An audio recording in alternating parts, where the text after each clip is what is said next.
화폐상 습진에 걸리신 분들께서 겪는 고생은 이만저만이 아닙니다. 미친듯이 몰려오는 가려움증에서 진물이 나서 옷과 이불도 더러워지고 치료를 하더라도 금방 재발해서 힘들어하시는 분들이 굉장히 많으십니다. 그렇다 보니 평생 안고 살아야 하나 싶고 포기하고 싶으신 분들도 많으실 텐데요. 너무 걱정하지 마십시오. 근본적인 원인을 알면 화폐상 습진은 반드시 치료할 수 있습니다. 오늘 영상에서는 실제로 화폐상 습진을 3개월간 치료한 환자분의 경과와 함께 재발하지 않는 치료 방법을 말씀드리겠습니다.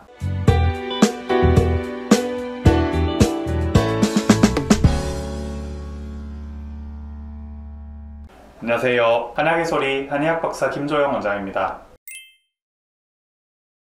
화폐상 습진은 아급성 또는 만성적인 습진이 주로 작은 크기의 동전과 같은 원형 모양으로 발생하는 질환입니다. 젊은 여자분들에게 많이 나타나나 건조한 피부를 가진 노인분들께도 빈번히 발생합니다. 남자분들께도 흔치는 않으나 종종 나타납니다. 증상을 살펴보겠습니다. 윤곽이 뚜렷한 원형 동전 모양의 습진성 판으로서 피부가 살짝 솟은 구진과 작은 물집이 병변부에 흩어져 있습니다. 흔히 삼출물에 의해서 화농성 습진 모양을 나타냅니다. 병변은 주로 손등, 사지에 펴지는 부위, 어깨, 엉덩이, 유방, 유두 등에 대칭적으로 발생합니다. 주로 직경은 수cm의 홍반, 부종, 수포 등을 동반하며 각질로 덮인 판을 형성합니다. 대개는 만성 질환으로 재발이 흔하고요. 때로 심한 소양증, 즉 가려움증을 호소합니다. 악화되면 소위 진물이라고 하는 삼출액이 많이 분비되고요. 오래되면 계속적으로 긁어서 코끼리 피부처럼 두꺼워지는 태선화와 색소 침착이 발생할 수 있습니다. 화폐상 습진의 원인은 서양의학에서는 확실치 않다고 말합니다. 원인을 유추하자면 아토피와의 관련성, 금속 알레르기, 신경성, 세균과의 관련성, 건조한 피부, 곤충이나 화학물질이나 외상에 의한 피부 자극, 스트레스, 술 등이 원인으로 추측되고 있습니다. 특히 나이 많으신 분들의 건조한 피부에서도 발병률이 높고요. 긴장을 많이 하는 50세 이하의 연령에서 많이 발생합니다.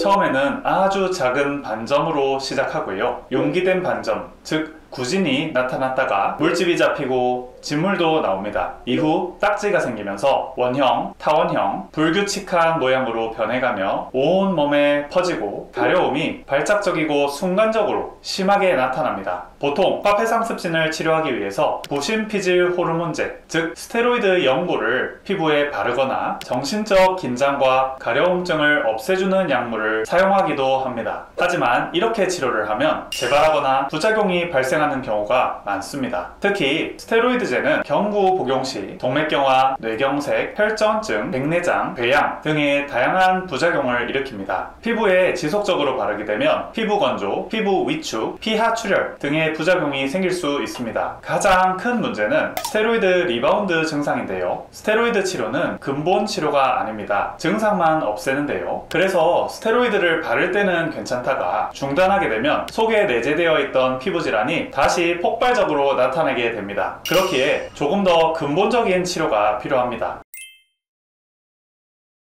어떤 질환이든 단순히 증상을 완화하는 것만으로는 진정한 치료가 아니라고 생각합니다. 병의 근본적인 원인을 뿌리 뽑아야 비로소 병이 낫고 완치가 되었다 할 수 있겠습니다. 그렇기에 화폐상 습진 역시 원인을 제거하는 방식으로 치료를 도와드리고 있습니다. 제가 실제로 치료해드린 환자분의 사례를 토대로 말씀드리겠습니다. 환자분은 49세의 남자분이십니다. 5개월 전부터 전신에, 특히 손발에 습진이 심해지셨다고 합니다. 상처 같은 게 있었는데 딱지도 생기고 잘 안 아문다고 하셨습니다. 피부과를 4주 전에 갔는데 습진이라고 진단받으셨다 하고요. 연고와 약을 3주간 복용하고 발랐는데도 크게 나아지지 않고 또 약을 안 먹고 안 바르니 더 심하게 올라왔다고 하십니다. 그래서 지인 소개로 저희 한의원에 내원해 주셨습니다. 새벽에 주로 일을 하시는데 손을 많이 쓰신다고 하셨고요. 손에는 장갑을 끼고 발에는 장화를 신고 일을 하셔서 손 발가락이 다 가려우시다고 하셨습니다. 그러다 보니 더 일하기도 힘들다고 하셨지요. 요 근래 들어 연고가 남아있어서 그걸 바르니 조금은 나아지셨지만 그래도 피부 가려움이 삐져나오고 안 바르면 완전 뒤집어진다고 하셨습니다. 진물도 많이 나온다고 하셨죠. 제가 환부를 살펴보니 화폐상 습진이었습니다. 스테로이드 연고를 발라서 조금 안정되었음에도 계속 삐져나오고 있었습니다. 특히 손발이 매우 심했습니다. 이렇게 서양의학적 치료가 한계가 있을 경우 한의학적 치료가 매우 도움이 됩니다. 근본적인 원인을 해결할 수 있기 때문이지요. 단 처음에는 스테로이드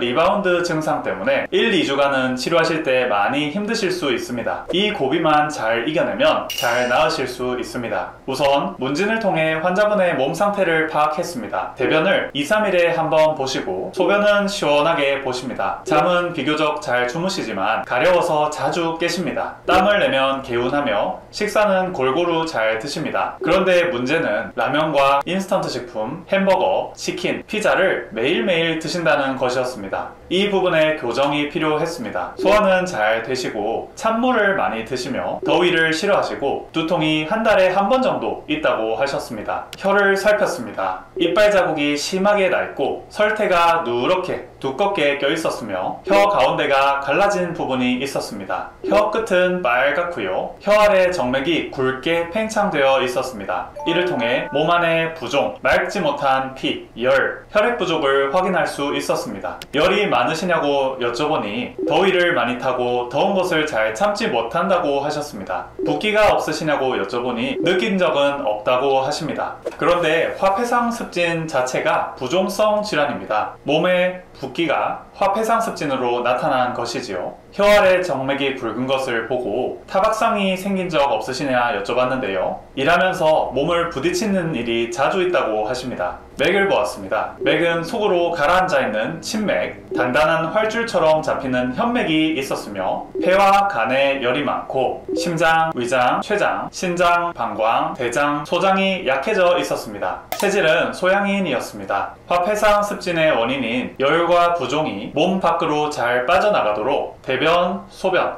그리고 피부로 열독과 부종을 배출시켜야 될 상황이었습니다. 위의 결과를 종합하여 환자분께 화폐상 습진의 원인이 음식 때문이라고 말씀드렸습니다. 이제 매일 드시던 햄버거, 치킨, 피자, 라면, 인스턴트 식품을 건강한 식사로 대체하셔야 한다고 말씀드렸습니다. 그게 어떻게 가능하냐고 처음에는 말씀하셨지만 그 음식들로 인해 몸에 습진이 생기는 거라고 말씀드리니 납득하시고 식습관을 완전히 바꾸시기로 약속하셨습니다. 더불어 저는 매주 오시면 침치료와 한약 처방으로 열독을 배출해드리고 붓기를 빼드리고 어혈을 배출시켜드리겠다고 말씀드렸습니다. 치료를 위해 소양인에게 잘 맞는 양격산화탕이란 처방을 환자분께 맞게 가감하여 한약을 지어드리고 간과 폐의 기운이 나오는 중부혈, 기문혈에 수부항을 떠서 간과 폐의 열을 배출시켜드리며 화폐상 습진 황부에 청대약침을 놔드리고 전신의 기혈이 소통되도록 침을 놔드렸습니다.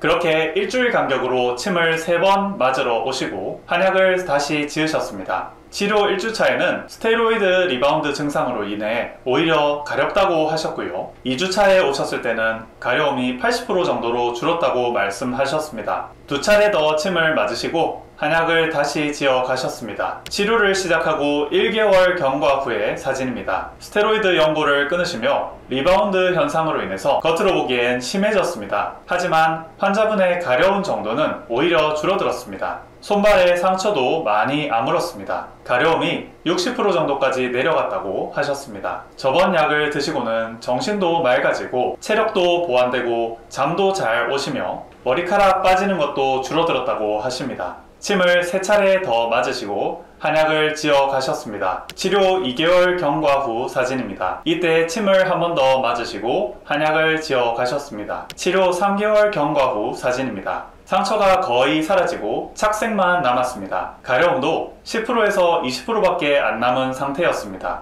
환자분은 남은 가려움이 사라지도록 또 환부가 깨끗해지도록 꾸준히 치료받고 계십니다.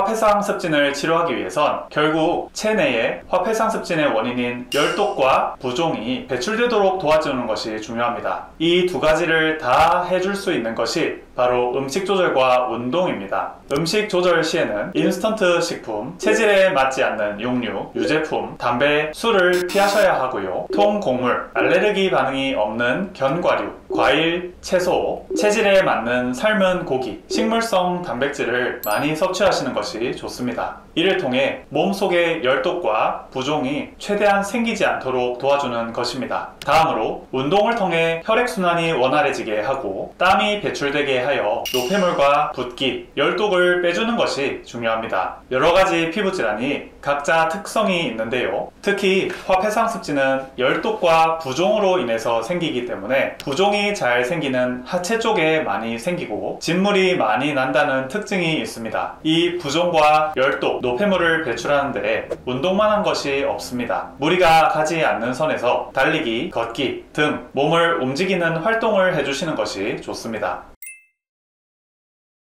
화폐상 습진은 겉보기에도 굉장히 심각해 보이고 매우 가려우며 몸 전체에 광범위하게 퍼지기에 더더욱 마음이 위축되게 만듭니다. 하지만 어떤 병이든 생긴 원인이 있습니다. 그 원인이 잘 조절되도록 다스리면 나을 수 있고요. 화폐상 습진도 마찬가지입니다. 우선 화폐상 습진이 있으신 분들은 내가 먹는 음식들을 잘 살펴봐 주시고요. 그 음식들을 조절해 주십시오. 그리고 다음으로 운동이 부족하지는 않았는지를 살펴봐 주십시오. 그 두 가지를 조절하시면서 한의학 치료를 받으신다면 근본적으로 잘 나으실 수 있으니 너무 걱정 안 하셨으면 좋겠습니다. 오늘 영상이 도움이 되셨다면 구독과 좋아요 부탁드립니다. 지금까지 한약의 소리 한의학 박사 김조영이었습니다. 감사합니다.